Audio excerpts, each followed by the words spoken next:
Welcome to Faith Flicks channel, your home of Bible stories and motivation. Now, let's dive into Amara's journey, starting from The Compass and the Covenant, a wisdom's journey. The first light of dawn was a pale promise over the land. By the river's edge, where water whispered secrets over smooth stones, a young woman named Amara sat alone.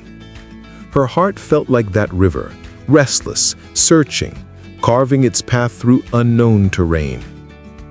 In her lap lay a scroll, worn thin by seeking. Not a scroll of answers, but one etched with questions, deep, trembling questions that rose from her soul like mist.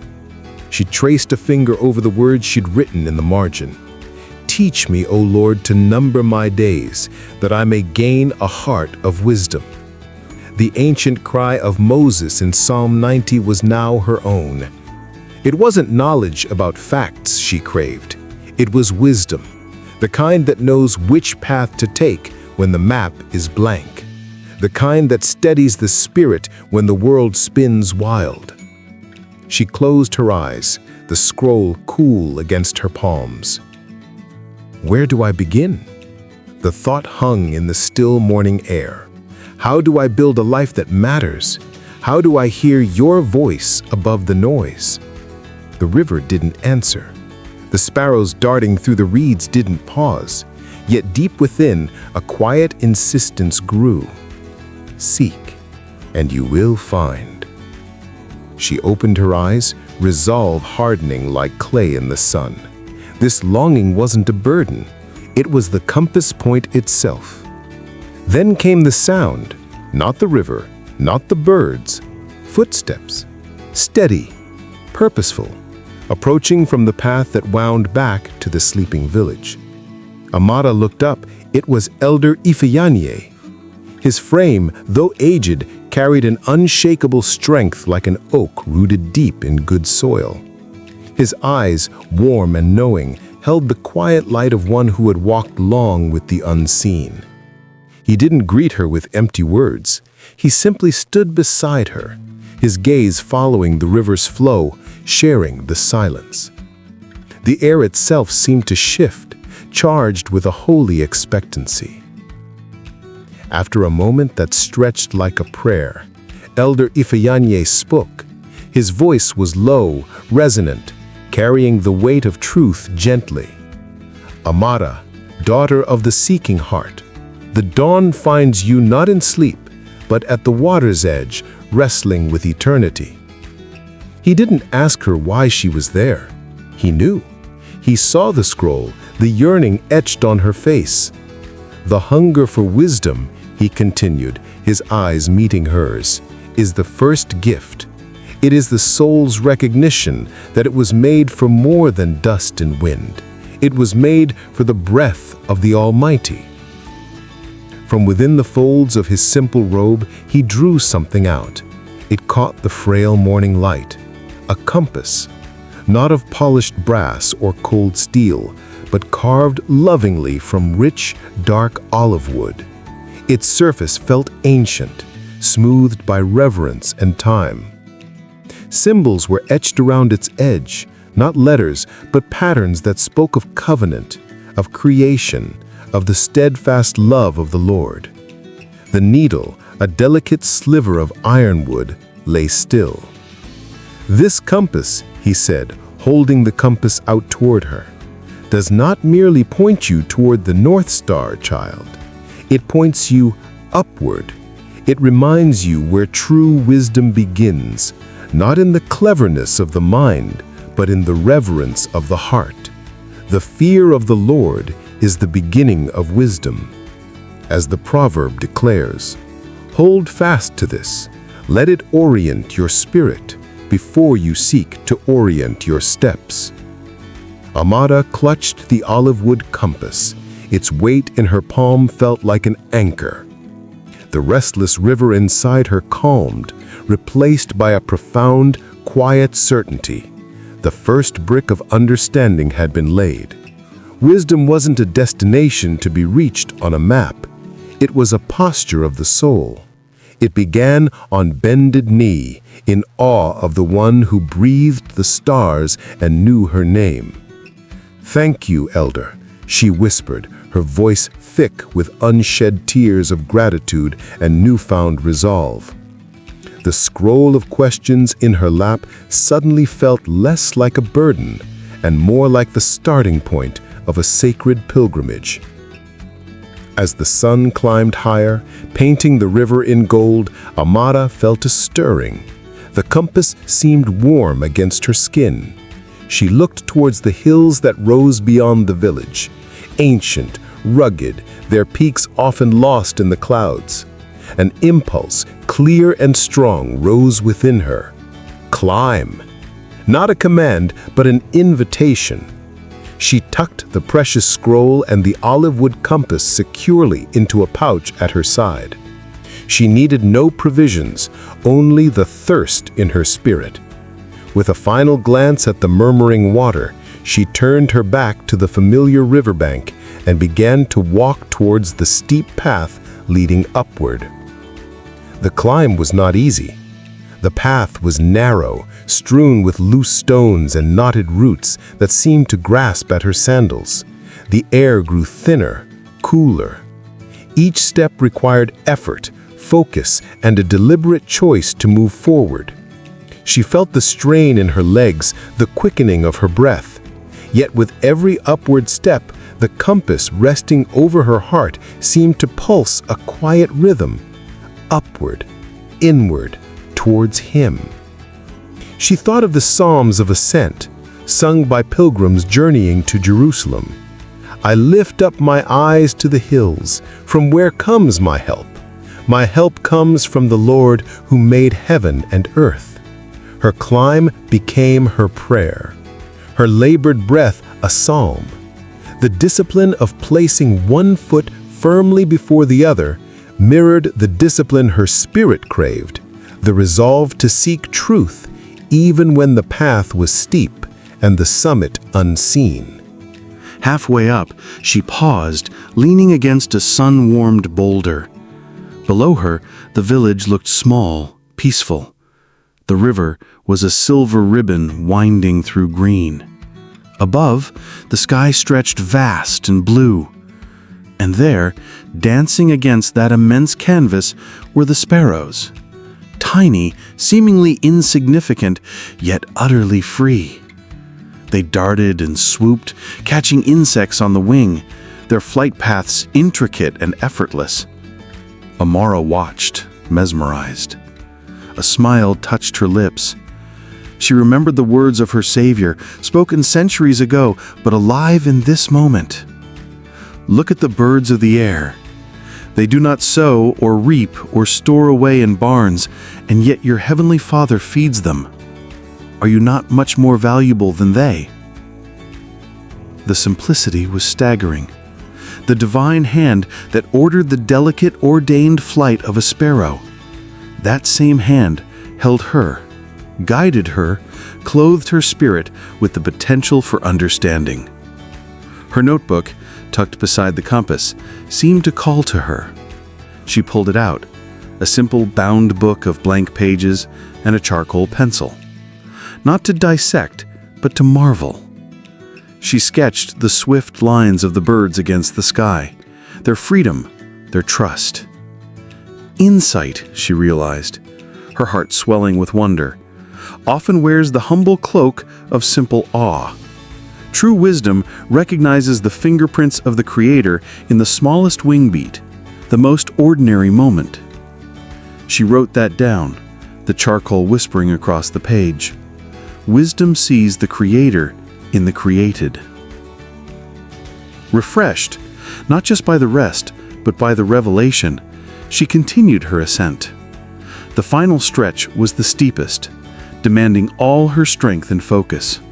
Sweat beaded on her brow, her muscles burned, but the compass pressed close, a constant reminder: keep looking up, keep seeking Him. And then she was there, the summit. The world fell away on all sides. The wind, stronger here, carried the scent of distant pines and sun-baked earth. It swept through her hair, her simple tunic, feeling like the very breath of God. Below, the intricate pattern of the village, the fields, the river, it all made sense from this height. The chaos of the ground level resolved into order, purpose, a grand design. She understood the psalmist's cry anew. I have more understanding than all my teachers, for your testimonies are my meditation. Perspective. That was the gift of the climb. The discipline of the ascent forged a path from the bewildering chaos below into a profound clarity above. Wisdom wasn't just knowing facts. It was seeing life from the Creator's vantage point. She opened her notebook again, the wind trying to snatch the pages. She wrote with firm strokes. Discipline is the path from chaos to clarity. The climb reveals the design. She lingered, breathing it in. The vastness, the order, the quiet, powerful presence of the divine. The olive wood compass was warm in her hand as she held it up, not needing to see the needle to know its true direction. Her heart felt full, expanded. She had come seeking direction. She was returning with a foundational truth. Wisdom began in reverence, revealed itself in wonder, and was forged through disciplined seeking. She turned, reluctantly, to begin the descent. The village awaited, and so did the work. As she neared the bottom, a new sound reached her ears. Not the quiet murmur of the river, but the vibrant hum of human activity. Voices calling, the rhythmic thud of wood on wood, the grating scrape of stone against stone. She rounded the last bend in the path, and the sight that greeted her made her catch her breath. There, in the heart of the village clearing, where children usually played and elders gathered, was a hive of purposeful energy. Piles of smooth river-washed stones, stacks of sturdy timber beams. Villagers, men, women, even older children, were moving with focused intent. Clearing the ground, measuring, preparing. Elder Ifyani stood at the center, his calm presence directing the flow of energy. His eyes met Amara's as she emerged from the path, dusty but radiant. A knowing smile touched his lips. He walked towards her, the activity seeming to part around him. "Welcome back, daughter of the heights," he said, his voice carrying above the din.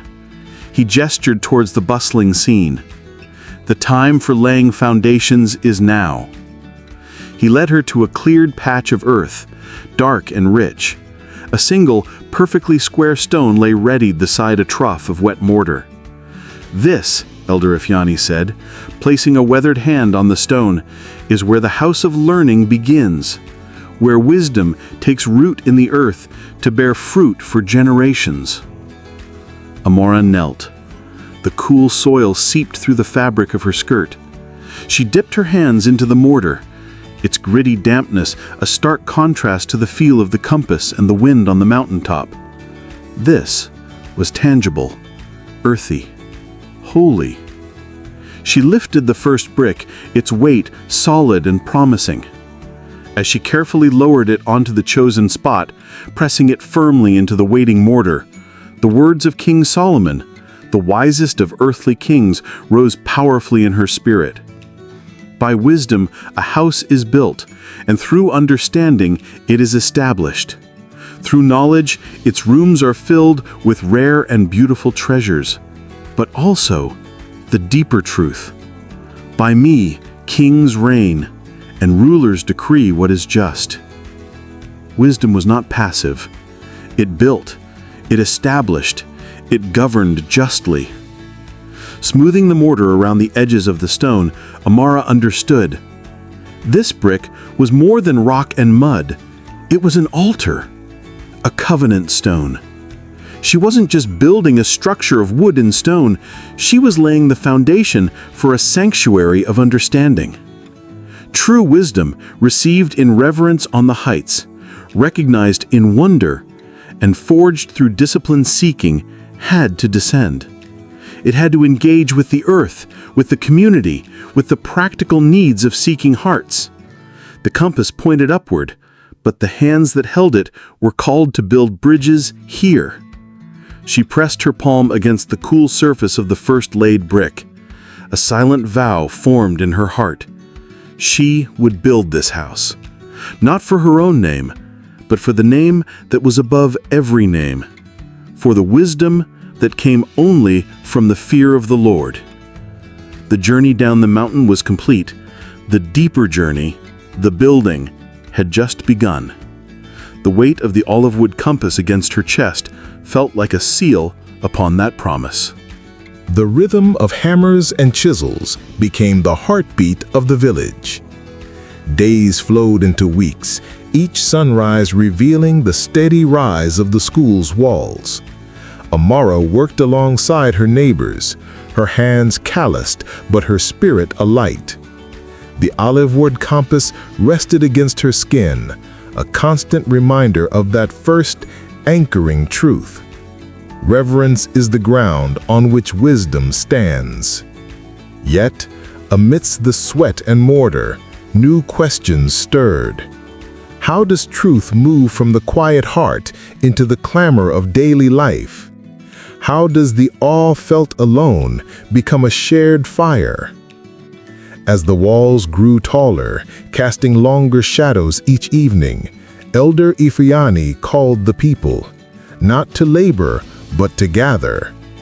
Under the vast, sheltering arms of the ancient baobab tree, whose roots seemed to delve as deep into the earth as its branches reached for the heavens, lanterns were lit.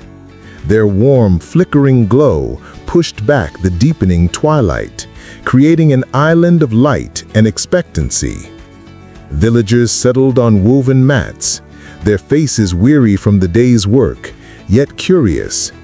The scent of wood smoke mingled with the damp earth. Crickets began their nightly chorus.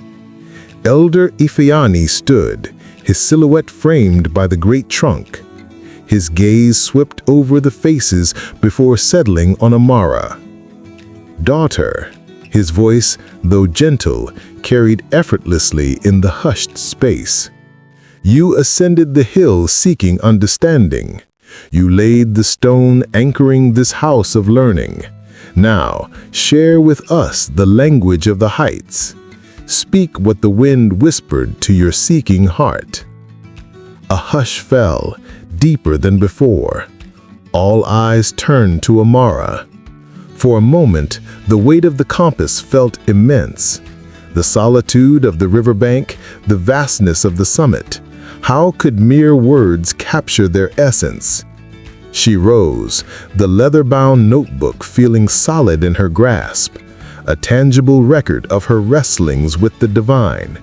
She opened it, the pages rustling softly. The lamplight danced on the script. She didn't read elaborate theories. She spoke the distilled essence, the truths etched on her spirit during the climb, beside the sparrows, kneeling by the first stone. "True wisdom," she began, her voice finding strength in the stillness, "requires a heart that bends low before the Almighty. It knows its smallness in the face of His vastness, and therein finds its true strength." She paused, letting the words settle like dew. "Insight," she continued, "often comes cloaked not in grandeur, but in simple wonder. It is the gasp at a sparrow's flight, the quiet awe at a seed sprouting, recognizing the Maker's hand in the smallest brushstroke of creation." She turned a page. "And discipline," she declared, her voice firming, "is the faithful step, the repeated choice to seek, to climb, to build, even when the summit is shrouded or the mortar feels heavy. It forges a path through life's bewildering chaos into the clarity of God's ordained purpose." Her words, simple yet profound, fell into the listening silence. They weren't pronouncements from on high, they were offerings from the journey, shared humbly. She saw it on their faces, not doubt now, but a dawning recognition. A young man, known for his restless ambition, slowly nodded, his eyes thoughtful. A woman, burdened by years of hardship, wiped a tear, a flicker of something like hope softening her worn features. Elder Ifeanyi smiled, a deep contentment in his eyes. Amara's words were gentle rain falling on parched ground. Where doubt had cracked the soil, tiny shoots of understanding began to push through. The weeks that followed saw Amara's notebook filling not just with her own reflections, but with the vibrant ink of lived faith. She inscribed Proverbs 1:7 boldly, "The fear of the Lord is the beginning of knowledge." She wrote of the necessity to listen, truly listen, before speaking, recognizing that wisdom often arrives on the breath of another. She recorded the hard, beautiful lessons of embracing correction, of letting the chisel of truth shape rough edges, knowing that whoever heeds discipline shows the way to life. Every line, every observation became a testament. The eternal God was weaving his timeless truths into the very fabric of their mortal days. Then came the mist-drenched dawn. Amara walked the perimeter of the rising school, her fingers trailing over the cool, rough stone of the lower courses. She was praying, seeking guidance for the day's tasks. Suddenly, the olive wood compass resting beneath her tunic seemed to stir, not a violent movement, but a distinct, insistent quiver, like a plucked string vibrating against her chest. Startled, she stopped. The compass needle wasn't pointing north as it would normally when she checked its earthly direction. It strained, almost imperceptibly, towards a section of the foundation near the back corner, a place half shaded by a young fig tree where moss softened the edges of the stones. Drawn by an inexplicable certainty, Amara knelt, brushing aside damp moss and loose soil at the base of a large, unremarkable stone. Her fingers encountered something unexpected beneath the surface layer. Not just earth, but a shape, smoother, flatter. Her breath caught. Carefully, she cleared more soil, her heart pounding with a strange mix of trepidation and awe.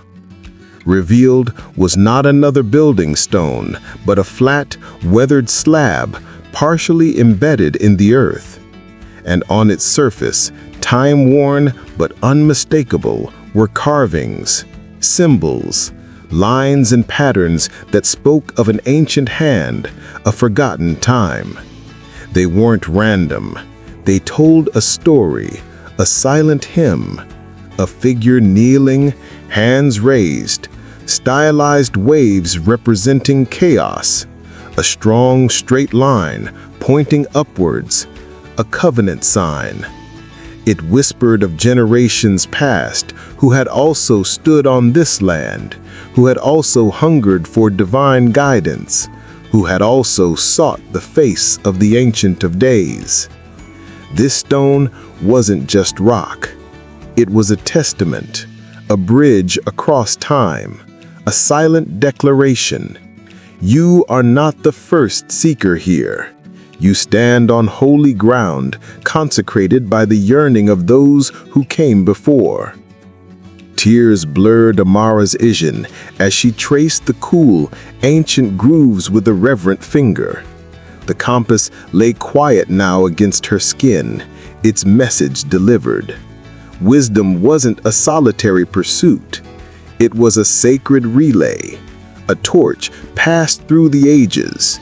The awe she felt kneeling there wasn't just for the stone, but for the unbroken line of seeking hearts, connected by the fear of the Lord, stretching back into the mists of time and forward into a future she was now called to help build. The foundation of the school had just grown infinitely deeper, rooted not just in earth, but in the faithful legacy of generations. The discovery of the ancestral stone sent ripples through the village, like a pebble dropped into still water. That very evening, as twilight painted the sky in hues of violet and gold, Amara stood before the stone, the flickering light of oil lamps dancing on its ancient carvings. The air hummed with a quiet reverence. Villagers, neighbors from nearby hamlets, and even weary travelers drawn by whispers of the growing school gathered close. "Look," Amara's voice, clear and steady, carried over the hushed crowd. She traced the weathered lines on the stone, the kneeling figure, the upward line. Centuries ago, hearts sought God's face here. Their yearning echoes in ours. This stone isn't just history, it's a promise. Wisdom links every generation under heaven. It's a torch passed, not hidden. Inspired, she made a bold invitation. Come, every dusk, to this stone, to this rising house of wisdom. Bring your stories, bring your questions, bring the fire God has kindled in your journey. And they came. Night after night, the half-built school became a living sanctuary. A farmer shared how trusting God through drought brought unexpected provision, a testament to Proverbs 3:5-6. A mother spoke of finding supernatural patience, a fruit of the Spirit nurtured in adversity. A traveler, scarred by loss, wept as he recounted the inexplicable peace that met him in his darkest valley, echoing Psalm 34:18. Amara moved among them, the olive wood compass warm against her, gently guiding the discourse. "See how one story illuminates another," she'd say. "How one testimony of grace strengthens a weary heart. Iron sharpens iron, as the proverb declares. Your voice, your struggle, your victory, it matters here. It's a facet of God's vast truth." As the school walls reached toward the sky, Amara's vision crystallized. Wisdom wasn't a solitary treasure locked in a scholar's study. It was a vibrant, living flame, nurtured in community and fanned into brightness by shared faithfulness. She wove daily rhythms into the school's very fabric, morning prayers of deep gratitude for the giver of all wisdom, noontime reflections on Scripture, letting its truth sink deep like roots into fertile soil. Evenings spent recounting God's faithfulness witnessed that day, the answered prayers, the subtle guidance, the lessons learned through challenge. Life itself, Amara taught, was the endless classroom under God's watchful sky. Every moment held the potential for holy instruction. Finally, the day arrived. The heavy wooden gates of the school stood open. Sunlight streamed onto the polished stone floor. Children, their eyes wide with anticipation, and hearts strangely aflame with a thirst for more than mere facts, streamed inside. Above the entrance, fixed securely, hung the olive wood compass. Its needle pointed unwaveringly, not to a direction on the wind, but to the words deeply carved beneath it. Fear the Lord. The first lesson began not with a lecture, but with Amara standing beneath that compass, her voice echoing Solomon. Let the wise hear and increase in learning, and the one who understands obtain guidance. Tests here weren't of rote memory, but of lived conviction. Did kindness mark their interactions? Was honesty chosen when deception was easier? Did forgiveness flow when wronged? Wisdom was measured in the crucible of character. One afternoon, a dusty traveler arrived. A scribe, his pack laden with precious parchments bearing ancient wisdom.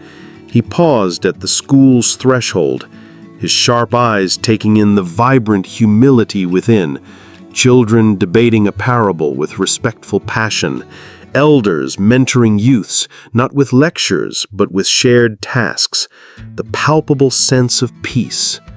He found Amara, her hands busy shaping clay tablets for lessons, her face radiant with a humble joy.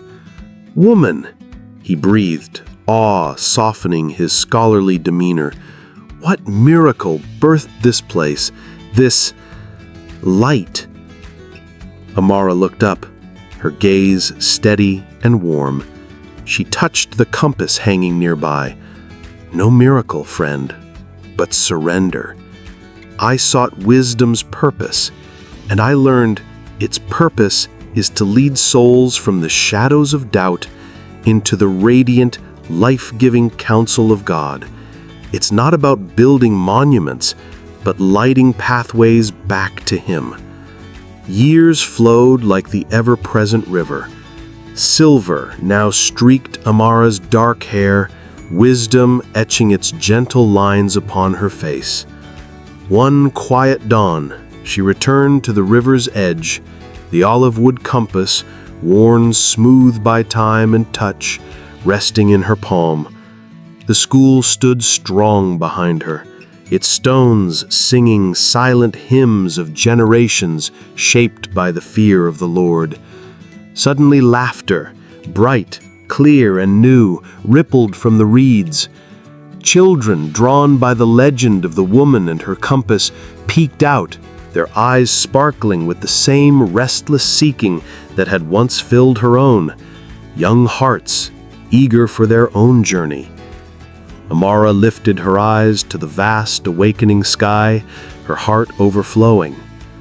"Thank you," she whispered, the words carried on the morning breeze. "Thank you for the question that began it all, for the compass that guided, for the legacy that lives beyond me." The school was complete, but wisdom's echo, that would resonate through eternity. And now, dear friend, listening by this river of your own seeking, the compass points to you. Where is your sacred olive wood? What anchors your spirit when life's winds howl? Is it a verse that steadies your chaos? A quiet longing to build something that outlasts your years? Or maybe just the courage to whisper, "Teach me," amidst the noise? That yearning in your chest, that's the compass needle stirring. Don't ignore it. Open your hands, open your heart. Let the weight of holy wisdom settle upon you.